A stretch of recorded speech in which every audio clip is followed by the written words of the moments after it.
Hi விவாஸ், இன்றைக்கி நான் உங்களுக்கு இடுப்பு வலிக்கு ஒரு சூப்பர் ரெசிபி செஞ்சு காட்ட போகிறேன். வாங்க எப்படி செய்யலான்னு பார்க்கலாம். அதுக்கு ஒரு பாத்திரத்தில் வரகரிசியை போட்டுக்கோங்க. போட்டு அதை நல்லா ப்ரௌனாக வறுங்க. அது நல்லா ப்ரௌனாக வறுக்கணும். ஏன்னா இதை நல்லா ப்ரௌனாக வறுத்தா தான் இது நல்லா டேஸ்ட்டாக இருக்கும்.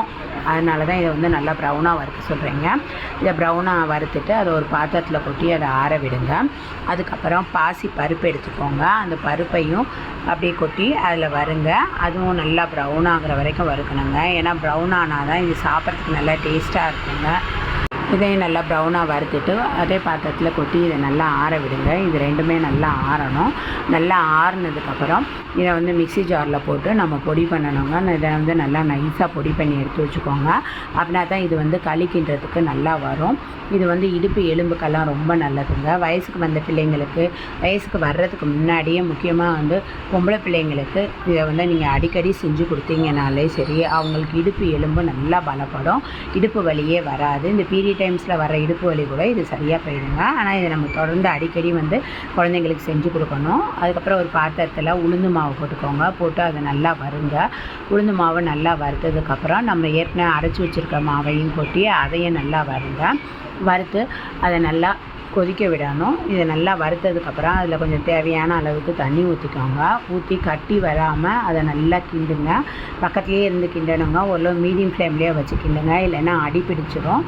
எண்ணத்தில் இல்லைன்னா கட்டி விழுந்துடும். கட்டி விழுகாத அளவுக்கு அதை நல்லா கிண்டிக்கிட்டே இருங்க. பக்கத்தில் இருந்து அது நல்லா கட்டி இல்லாமல் கிண்டி எல்லாம் நல்லா வெந்து வந்ததுக்கப்புறம் அது நல்லா தண்ணியெல்லாம் வற்றி இப்படி சுண்டி வந்துடுங்க. வந்ததுக்கப்புறம் ஒரு பாத்திரத்தில் கருப்பட்டி போட்டுக்கோங்க. போட்டுட்டு அதை நல்லா கொதிக்க விடுங்க. அது நல்லா கொதித்து கொஞ்சம் நேரத்தில் அந்த மண்டி எல்லாமே அடியில் தங்கினதுக்கப்புறம் அதையும் இந்த இதில் வடிகட்டி ஊற்றுங்க. ஊற்றி அதையும் நல்லா கிண்டுங்க. அதையும் நல்லா கிண்டி அந்த எல்லாமே நல்லா சுண்டி வர்ற வரைக்கும் கிண்டிட்டு அதில் டேஸ்ட்டுக்கு நான் நெய் போட்டிருக்கேங்க. நீங்கள் நெய்யை விட நல்லெண்ணெய் ஊற்றி கிண்டினீங்கன்னா இன்னும் ரொம்ப நல்லாயிருக்கும்.